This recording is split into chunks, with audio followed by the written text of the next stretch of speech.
মেসির জোড়া গোল ও অ্যাসিস্টে আবারও দুর্দান্ত এক জয় তুলে নিল ইন্টার মিয়ামি। 4-1 গোলের ব্যবধানে নিউ ইংল্যান্ডকে উড়িয়ে দিল লিওনেল মেসিরা। দর্শক, মেজর সকার লিগে নিজেদের 11তম ম্যাচে আজ সকালে মাঠে নামে ইন্টার মিয়ামি।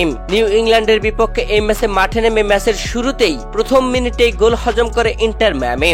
1 গোলে পিছিয়ে থাকা ইন্টার মিয়ামিকে সমতায় ফেরান লিওনেল মেসি ম্যাচের 32তম মিনিটে। এরপরে 1-1 গোলের সমতায় থেকে বিরতিতে যায় দুই দল। বিরতি থেকে ফিরেই লিওনেল মেসি ম্যাচের 67তম মিনিটে আরো একটি গোল করে দলকে 2-1 গোলের ব্যবধানে এগিয়ে নেন। এরপরে ম্যাচের 83তম মিনিটে আরো একটি গোল পায় ইন্টার মিয়ামি, যেই গোলটি করেন বেঞ্জামিন ক্রেমাচি। এরপরে ম্যাচের একদম শেষ মুহূর্তে লিওনেল মেসির দারুণ অ্যাসিস্টে লুইস সুয়ারেজ 88 মিনিটে একটি গোল করেন।